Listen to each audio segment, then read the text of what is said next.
পৃথিবীকে দিয়েছি, দুনিয়াকে দিয়েছি, সংসারকে দিয়েছি, বন্ধু বান্ধবের আড্ডায় কাটিয়ে দিয়েছি, ফেসবুকে টাইম দিয়েছি, ইউটিউবে টাইম দিয়েছি।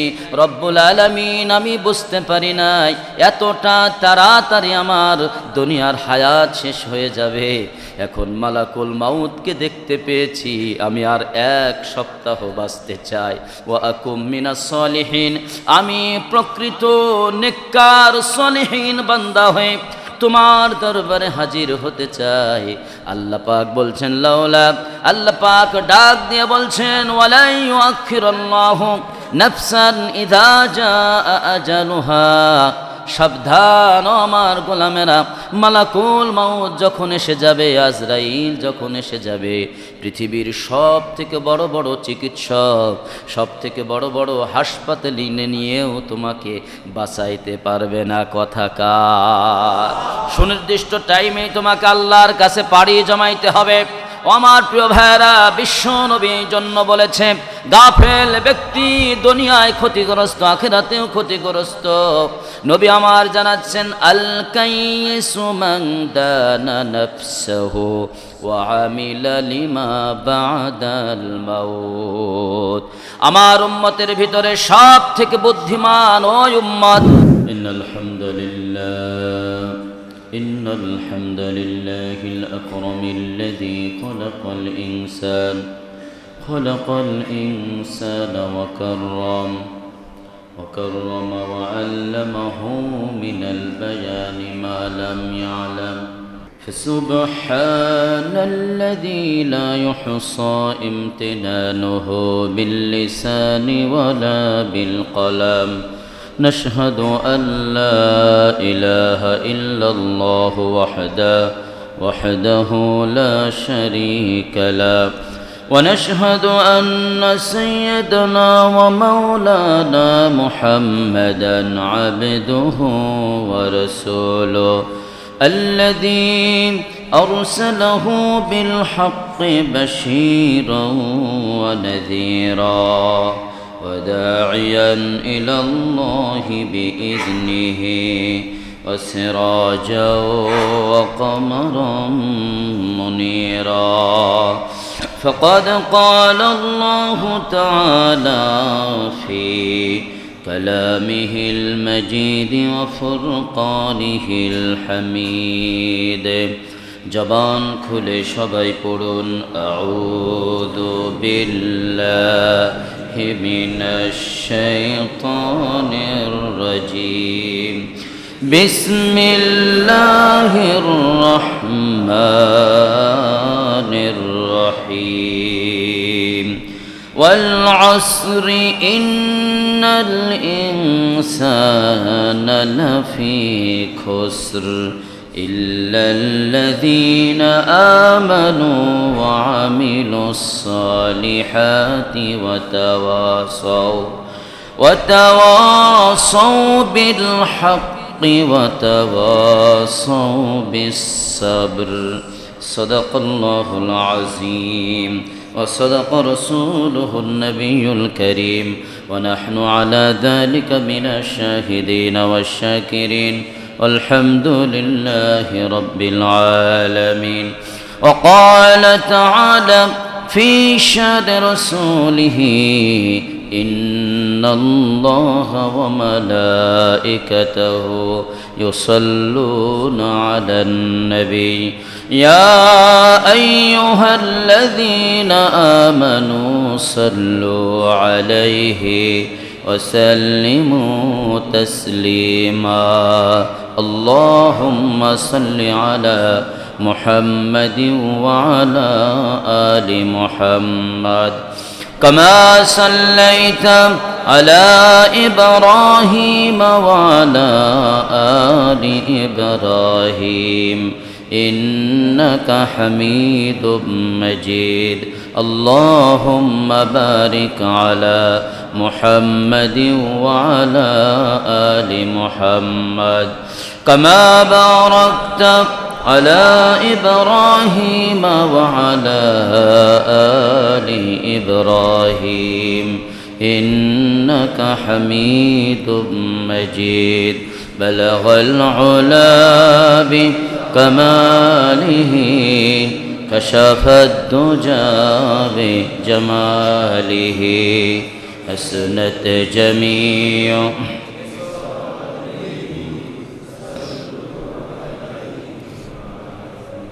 আমাকে শহীদ করে সেই মিছিলে শামিল করে নিও।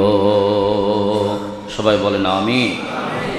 আমাকে শহীদ করে সেই মিছিলে শামিল করে নিও। যেই মিছিলের নেতা আমির হামজা, খোবাইবে খাব্বাব খোদার ছিল যারা অতি প্রিয়, শামিল করে নিও। আমাকে শহীদ করে সেই মিছিলে শামিল করে নিও। আলহামদুলিল্লাহ। সম্মানিত হাজিরিন, আল্লাহ পাক রব্বুল আলামিন আমাদেরকে পৃথিবীতে পাঠিয়েছেন অনির্দিষ্টকালের জন্য, কিংবা এই সময়টা ক্ষণস্থায়ী, এটা স্থায়ী কোনো সময় দিয়ে আল্লাহ তাআলা আমাদেরকে পৃথিবীতে পাঠাননি, একটা নির্দিষ্ট সময় দিয়েছেন। এবং এই জন্ম সাথে সাথেই আল্লাহ তাআলা তার জন্য একটা বিষয় অর্থাৎ পরোয়ানা জারি করে দেয়। যার জন্ম আছে সাথে সাথে তার সাথে কি লেখা হয়ে যায়? মৃত্যু। প্রাণী মাত্রই মৃত্যুর স্বাদ গ্রহণ, কুল্লু নাফসিন যায়িকাতুল মাউত, মৃত্যুটা নিশ্চিত সুনিশ্চিত, কিন্তু সময়টা অনিশ্চিত। কোথায়, কোন অবস্থায়, কোন জায়গায়, কোন ভূমিতে তোমার কবর হবে, কোন ভূমিতে তোমার শেষ নিঃশ্বাস ত্যাগ হবে, এটা কেউ জানে না। জানে কে? মা তাদরি নাফসুম বিআইয়ি আরদিন তামুত। গোলাম রে, কোন জমিনে, কোন ভূমিতে তোমার শেষ নিঃশ্বাস ত্যাগ করা লাগবে, পৃথিবীর কোন মানুষ জানে না, পৃথিবীর কোন নবী রাসূল জানে না। জানে একজন। আওয়াজ করে বলুন তিনি কে? আমার প্রিয় ভাইরা, রব্বুল আলামিন কোরআনে হাকিমের মধ্যে বলছেন, ফাইযা জাআ আজালুহুম লা ইস্তাখিরুনা সাআতাও ওয়া লা ইস্তাকদিমুন। যখন সেই নির্দিষ্ট সময় চলে আসবে, মৃত্যুর সময় যখন চলে আসবে, একটা সেকেন্ড ডানেও যাবে না, একটা সেকেন্ড বামেও যাবে না, একটা সেকেন্ড সামনেও যাবে না, দেরিও করা হবে না। নির্দিষ্ট টাইমে তোমার জীবন শেষ হয়ে যাবে। হুকুম কার? আল্লাহ তাআলা বলেন, মৃত্যুর সময় যারা বেঈমান বান্দা, যারা জীবনে আমল করে নাই, মৃত্যু সম্পর্কে যারা গাফেল ছিল, এই গাফেল বান্দারা আজরাইলকে দেখার সাথে সাথে ডাক দিয়ে বলবে আর আল্লাহর কাছে ফরিয়াদ জানাবে, লাউলা আখরতানি ইলা আজালিন করিব। আয় আল্লাহ, সামান্য একটু মুহূর্ত কি আমাকে দেওয়া যায়? আমাকে কি একটা দিন দেওয়া যায়?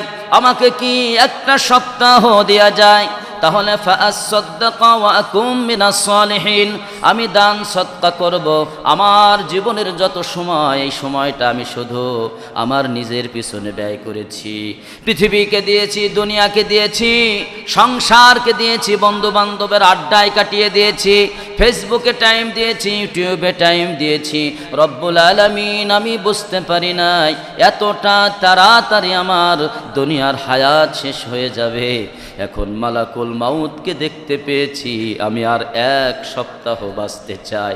ওয়া আকুম মিনাস সালিহিন, আমি প্রকৃত নেককার সলিহিন বান্দা হয়ে তোমার দরবারে হাজির হতে চাই। আল্লাহ পাক বলছেন লাউলা, আল্লাহ পাক ডাক দিয়ে বলছেন, ওয়ালা ইউআখিরুল্লাহু নাফসান ইযা জাআ আজালুহা। সাবধান আমার গোলামেরা, মালাকুল মাউত যখন এসে যাবে, আজরাইল যখন এসে যাবে, পৃথিবীর সব থেকে বড় বড় চিকিৎসক, সব থেকে বড় বড় হাসপাতালে নিয়েও তোমাকে বাঁচাইতে পারবে না। কথা কার? সুনির্দিষ্ট টাইমে তোমাকে আল্লাহর কাছে পাড়ি জমাইতে হবে। ও আমার প্রিয় ভাইরা, বিশ্ব নবী এই জন্য বলেছে, গাফেল ব্যক্তি দুনিয়ায় ক্ষতিগ্রস্ত, আখিরাতেও ক্ষতিগ্রস্ত। নবী আমার জানাচ্ছেন, আল কাইসু মান দানা নাফসাহু ওয়া আমিলা লিমা বাদাল মাউত। আমার উম্মতের ভিতরে সব থেকে বুদ্ধিমান ওই উম্মত, যে উম্মত নিজেকে চিনতে পারে, নিজেকে বুঝতে পারে, নিজেকে একটু বোঝার চেষ্টা করে। আমি তো 100 বছর আগে, 50 বছর আগে এই পৃথিবীতে ছিলাম না। বাংলাদেশ স্বাধীনতার সময় আমি ছিলাম না। এখন আমি আছি, হয়তো কিছুদিন পরে আল্লাহর এই দুনিয়ায় থাকবো না, আমাকে যেতে হবে। তাহলে আল্লাহ পাক কেন এই দুনিয়ায় পাঠালেন? শুধু কি খাওয়া দাওয়ার ফুর্তি করার জন্য? আল্লাহ পাক বলছেন, ফাহাসিবতুম আন্নামা খলাকনাকুম আবাসাও ওয়া আন্নাকুম ইলাইনা লা তুরজাউন। মানুষেরা, তোমরা কি ধারণা করে নিয়েছো আমি তোমাদেরকে অনর্থক বানিয়েছি? শুধু শুধু খাবা, ফুর্তি করবা, সংসার করবা, দুনিয়ায় একটু সম্পদ গড়বার, চলে যাবা? না, এই ঠুনকো বিষয় দিয়ে আমি তোমাদেরকে দুনিয়ায় পাঠাই নাই। তোমাদেরকে দুনিয়ায় পাঠানোর জন্য আমার সব থেকে বড় একটা উদ্দেশ্য হলো আল্লাহর দুনিয়ায় আল্লাহর গোলামি পরিপূর্ণভাবে করতে হবে। সুবহানাল্লাহ। আমার প্রিয় ভাইয়েরা, কারণ আমাদের বাড়ি তো জান্নাতে ছিল, ঠিক কিনা বলে? আমরা তো জান্নাতের অধিবাসী ছিলাম। দুনিয়ায় কেন পাঠালেন? আল্লাহ পাক বললেন, জান্নাতের উপযুক্তকে, জান্নাতে যাওয়ার যোগ্যকে, এইটা আমি দেখতে চাই। অটো পাস করা ডাক্তার যদি বড় জায়গায় চলে যায়, ওই ডাক্তার মানুষের জীবন বাঁচাবে না, ও মানুষের জীবন আরো কেড়ে নিবে, ঠিক কিনা বলে? এই জন্য অযোগ্য লোক যদি জান্নাতে চলে আসে, প্রকৃত জান্নাতের যোগ্য যারা, তাদের এই জান্নাতের মধ্যে থেকে মজা লাগবে না, ঠিক কিনা বলেন? এই জন্য আল্লাহ পাক বললেন, আল্লাযী খালাকাল মাউতা ওয়াল হায়াতা লিয়াবলুয়াকুম আইয়ুকুম আহসানু আমালা ওয়া হুয়াল আজিজুল গফুর। বলেন আল্লাহু আকবার। মহাপবিত্র সেই সত্তা, যেই রব্বুল আলামিন তোমাদের মৃত্যু আর জীবনকে সৃষ্টি করে দিয়েছেন। কিসের জন্য? লিয়াবলুয়াকুম আইয়ুকুম আহসানু আমালা। কার আমল কত বেশি এটা বলে নাই। আল্লাহ পাক বলছেন, কার আমল, কার জীবন ব্যবস্থা, কার কর্মপদ্ধতি সব থেকে ভালো হয়, উত্তম হয়, এইটা দেখার জন্যই, এইটা পরীক্ষা করার জন্যই আমি মৃত্যু আর জীবনকে সৃষ্টি করেছি। সুবহানাল্লাহ বলেন। আমার প্রিয় ভাইরা, আল্লাহ পাক আল্লাযী খলাকাল মাউতা, যিনি মৃত্যুকে সৃষ্টি করেছেন, ওয়াল হায়াতা, এরপরে বলছে জীবনকে সৃষ্টি করেছেন। তার মানে জীবন যার আছে তার মৃত্যু অবধারিত, কোনো সন্দেহ নাই, ঠিক কিনা বলে? আমার প্রিয় ভাইরা, এখন পৃথিবীতে মানুষ দুই ধরনের ভাবে মৃত্যুবরণ করে।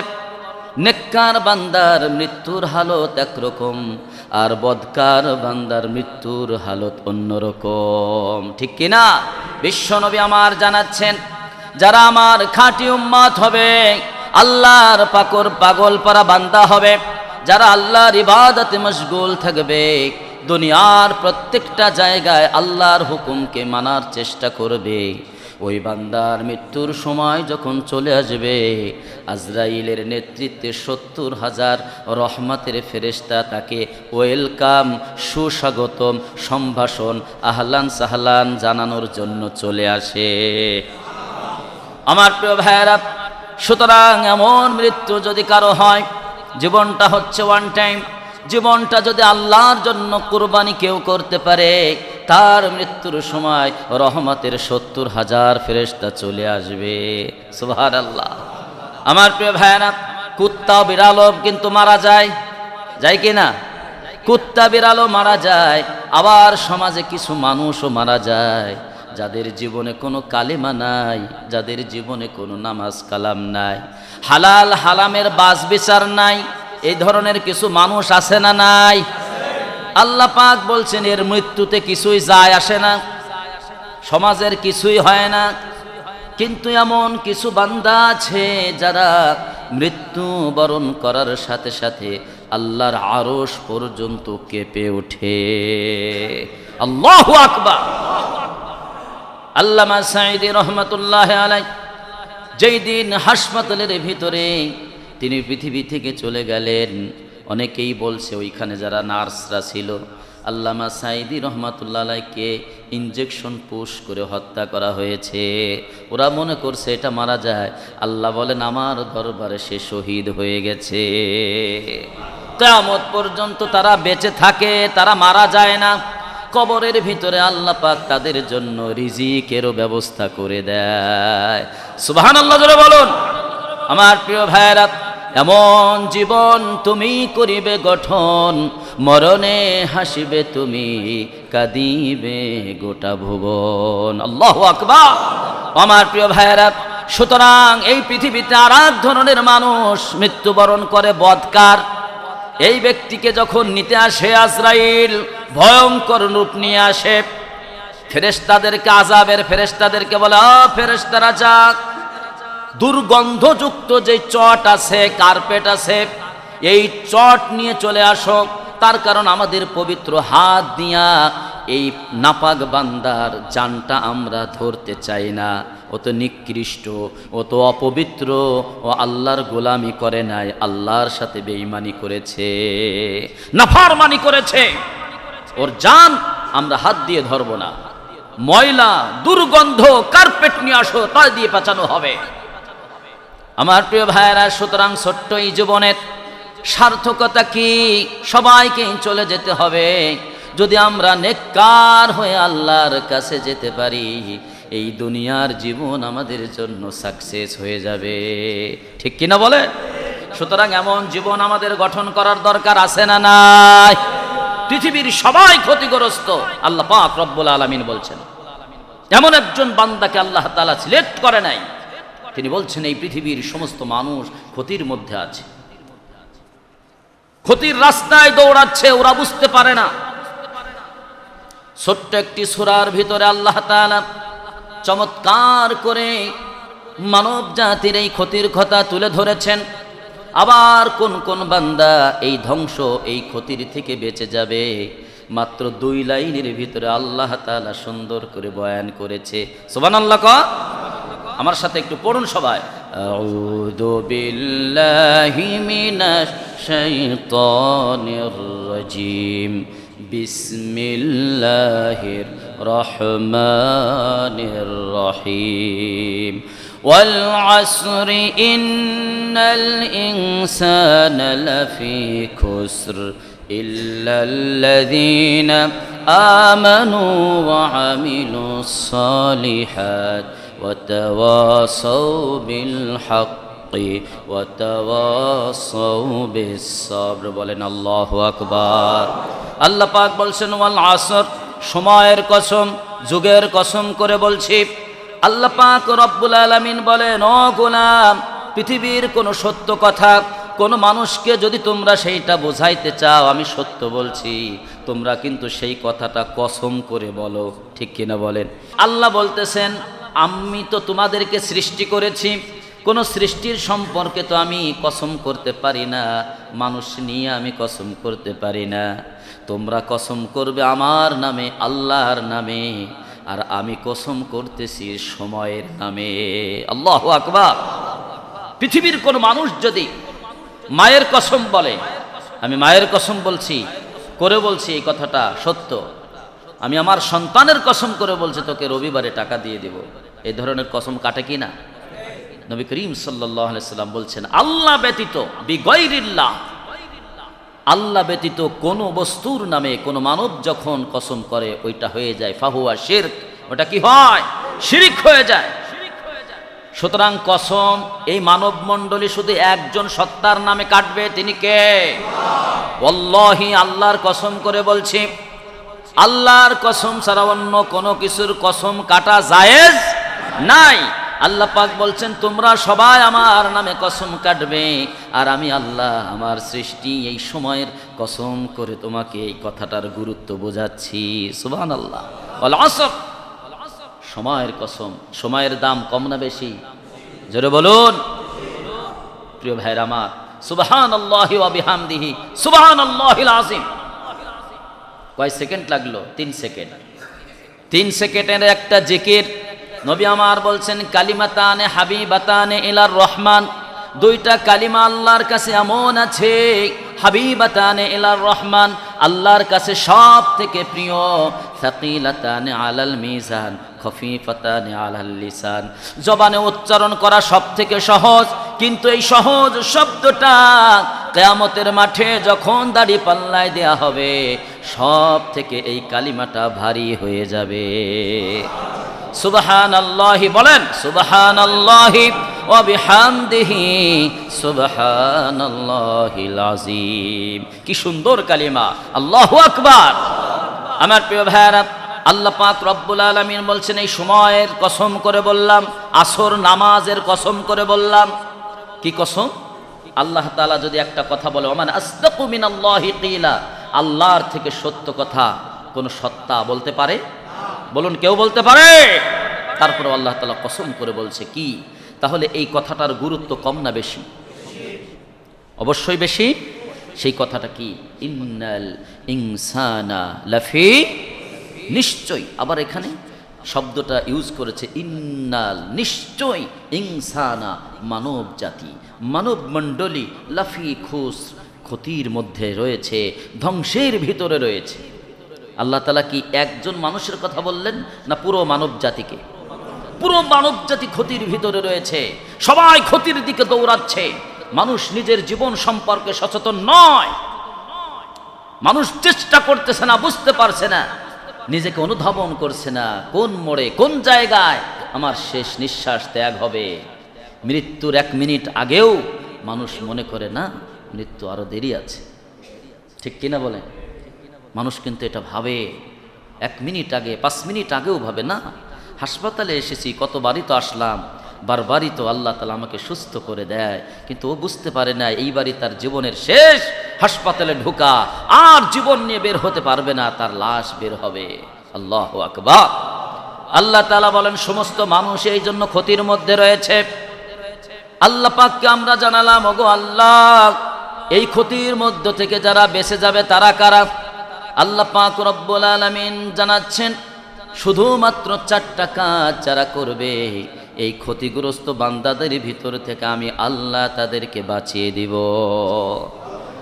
সেটা হলো ইল্লাল্লাযীনা আমানু ওয়া আমিলুস সালিহাত ওয়া তাওয়াসাউ বিল হাক্কি ওয়া তাওয়াসাউ বিস সবর। 1 নম্বরে যারা ঈমান আনয়ন করবে, প্রকৃত ঈমানদার হবে, যারা মজবুত ঈমানদার হবে, আল্লাহ বললেন তাদেরকে আমি বাঁচিয়ে দিব। সুবহানাল্লাহ কোন। এখন আমরা বললাম, ওগো আল্লাহ, প্রকৃত ঈমানদার আবার কারা? আল্লাহ পাক রব্বুল আলামিন জানাচ্ছেন প্রকৃত ঈমানদার হবে তারা বেসিক্যালি অন্যান্য আমলের সাথে সাথে কম্পালসারি 3টা আমল তারা করবে। সুবহানাল্লাহ কোন। এই 3টা আমলের ব্যাপারে নবীকে প্রশ্ন করা হয়েছিল, ওগো রাসূল, ইল্লাল্লাযীনা আমানু, প্রকৃত ঈমানদার কারা? আল্লাহ জবাব দিয়েছিলেন ওয়া আমিলুস সালিহাত, যারা ঈমানের অনুযায়ী যারা আমল করে, নেক আমল করে। নবীকে প্রশ্ন করা হলো, ইয়া রাসূলুল্লাহ, আইয়ুল আমালি আহাব্বু ইলাল্লাহ, অনেক আমলই তো আমরা করি, কিন্তু আল্লাহর কাছে সবথেকে প্রিয় আমল কয়টা? নবী আমার জানালেন 1 নম্বরের প্রিয় আমল হচ্ছে আল্লাহর কাছে আসসালাতু আলা ওয়াক্তিহা, ওয়াক্তমতো 5 ওয়াক্ত নামাজ পড়া আল্লাহর কাছে সবথেকে প্রিয় আমল। জোরে কোন সুবহানাল্লাহ। আমার প্রিয় ভাইরা, সাহাবীরা এই আমলটাকে কতটা গুরুত্ব দিলেন, কতটা গুরুত্ব দিয়ে নামাজগুলো পড়তেন। হযরত ওমর ইবনুল খাত্তাব রাদিয়াল্লাহু তাআলা আনহু নামাজে দাঁড়ালেন, মসজিদে নববীতে ইমাম হিসাবে দাঁড়ালেন। এমন জায়গায় তিনি ইমাম হিসাবে দাঁড়াচ্ছেন যেখানে দাঁড়িয়ে স্বয়ং বিশ্ব নবী নামাজের ইমামতি করেছেন। সুবহানাল্লাহ। এইখানে দাঁড়ানো বড় বড় সাহাবী পিছনে দাঁড়িয়ে আছে। আবু লুলু, হযরত ওমরকে যিনি হত্যা করতে এসেছেন, এই ব্যক্তি হযরত ওমরের পিছনে বরাবর দাঁড়িয়েছে, মুয়াজ্জিনের পাশেই।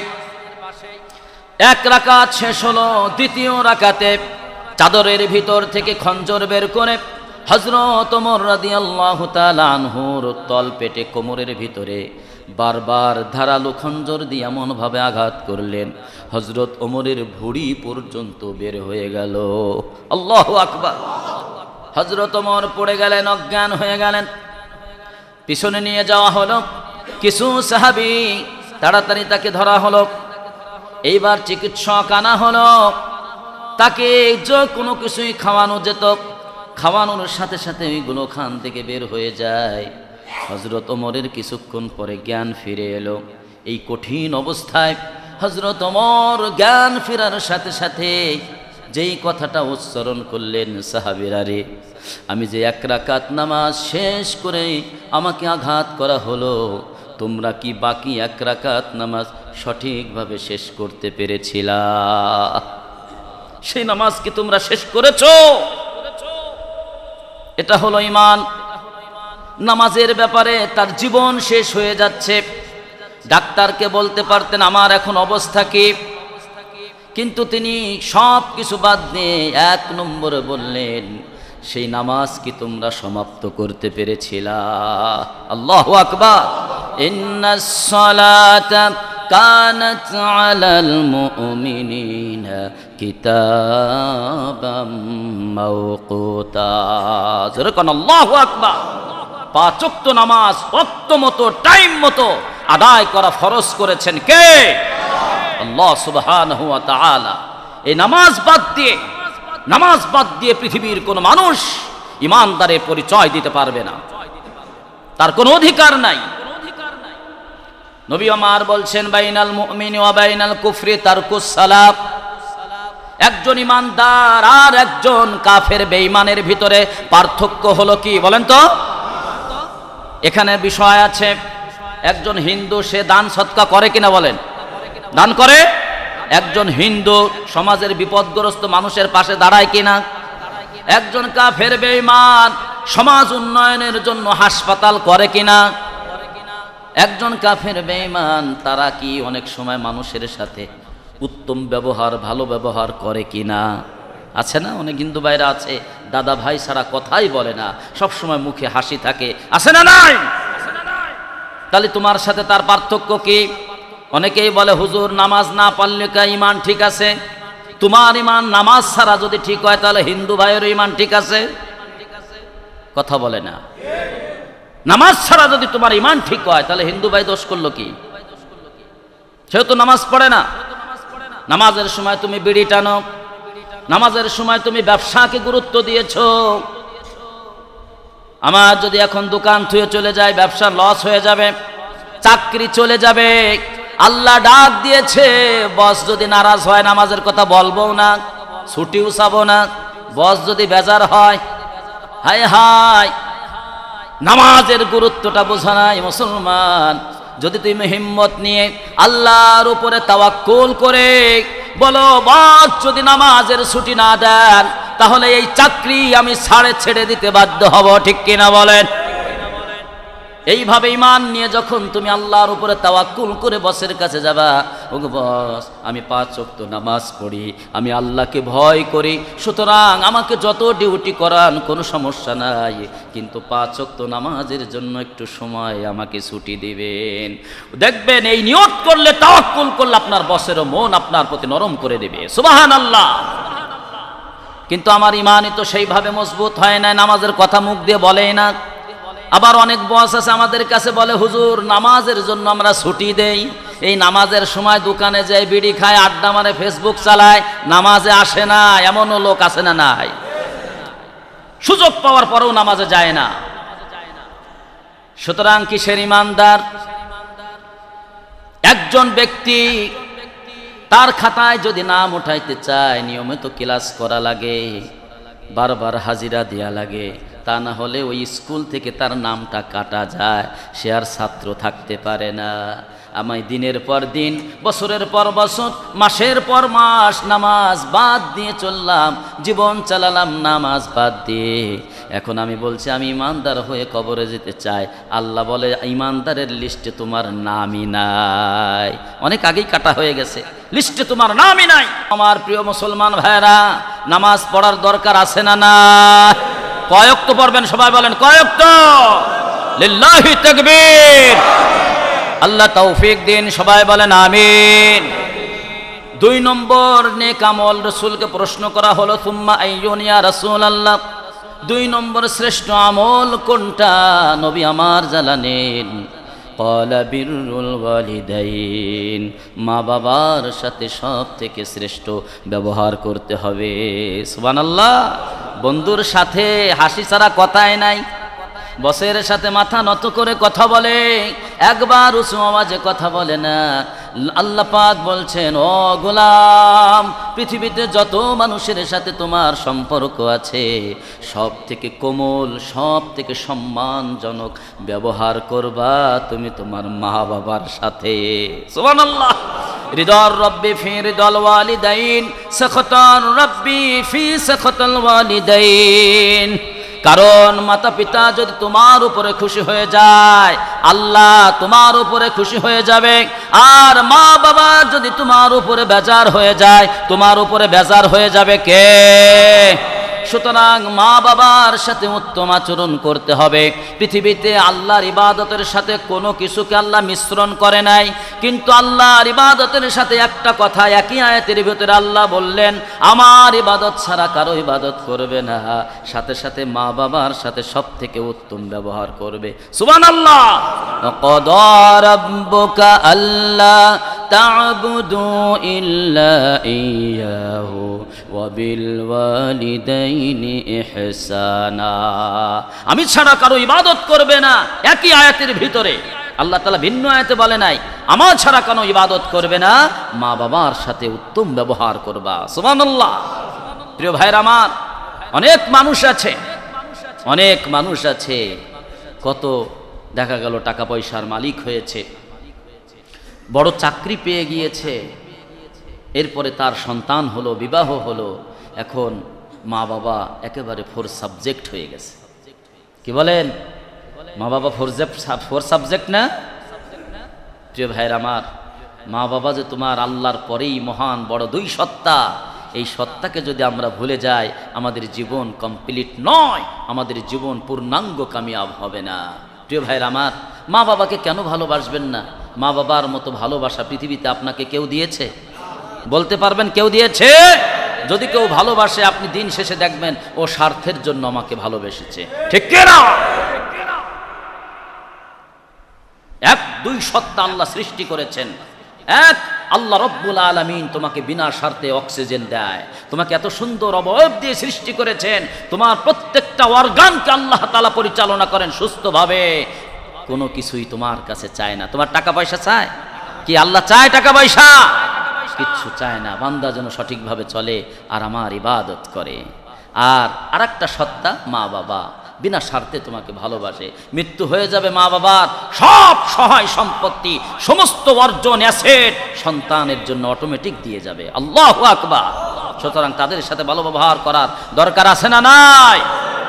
সুম্মা আইয়ুন ইয়া রাসূলুল্লাহ, 3 নম্বর শ্রেষ্ঠ আমল কোনটা নবী আমার জানালেন? ক্বালা আল জিহাদু ফি সাবিলিল্লাহ, আল্লাহর রাস্তায় জিহাদ করা হলো আল্লাহর কাছে সবথেকে প্রিয় আমল। সুবহানাল্লাহ। অনেকেই বলতে পারেন, হুজুর এতক্ষণ 2টা বললেন, ওইটা তো ভালোই লাগলো, এখন আবার কিসের বিপরীতে চলে আসলেন? জিহাদে নাম শুনলেই তো ভয় লাগে, ঠিক কিনা বলেন? এমন মুসলিম জাতি আমরা হয়েছি, জিহাদ নাম শুনলেই ভয় পায়, জিহাদের কথা শুনলেই কেমন যেন লাগে। মুসলমানরা আজকে জিহাদকে জঙ্গি বলে পরিচয় করায় দেয়, ঠিক কিনা বলে? কপাল পোড়া জাতি, কপাল পোড়া জাতি এই জাতি। কোরআনে 500 বার এসেছে জিহাদের কথা, কয়বার? আর নামাজের কথা কয়বার? বলে না। নামাজের কথা কয়বার? 82 বার।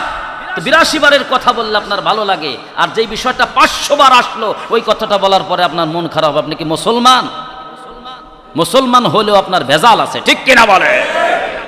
আমার প্রিয় ভাইয়েরা, বিশ্বনবী দেখেন কি বলছেন। বিশ্বনবী মুহাম্মদুর রাসূলুল্লাহ সাল্লাল্লাহু আলাইহি ওয়াসাল্লাম জিহাদের ময়দানে নামাজের সময় হয়ে গেল, সাহাবীদেরকে বললেন নামাজ ছেড়ে দাও। নামাজ পড়ে নেব, আগে জিহাদ। আল্লাহু আকবার। কারণ এই সময় যদি আমরা জিহাদ না করি, কপাল ঠেকিয়ে যেই জমিনে সেজদা দেব এই জমিনটা পর্যন্ত কাফেররা আমাদের কাছ থেকে নিয়ে যাবে, ঠিক কিনা?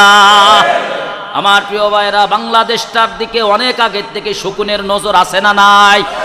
বাংলাদেশের প্রতি শকুনের নজর অনেক আগের থেকেই দিয়ে রেখেছে আমাদের পার্শ্ববর্তী প্রতিবেশীরা, ঠিক কিনা বলে?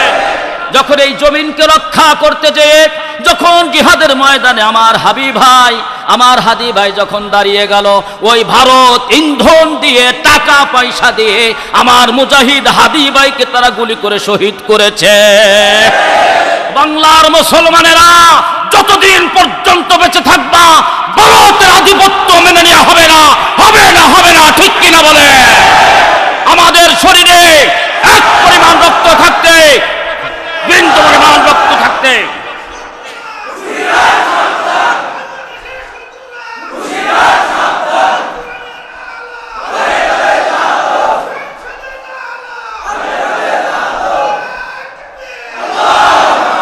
এটা শাহজালালের বাংলাদেশ, শাহপরানের বাংলাদেশ।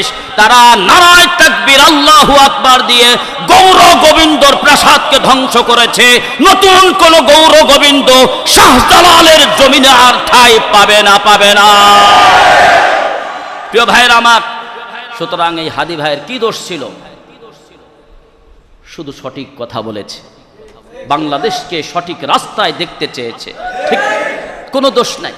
সাদামাটা একজন মানুষ রিকশায় চড়ে আসছে বাংলাদেশের। আমরা তো খালি এমপি মানে চিনি বড় বড় গাড়িতে চড়ে আসবে, 100 কোটি টাকা পকেটে একসাথে বের করে দিতে পারবে, এটাই না এমপির যোগ্য।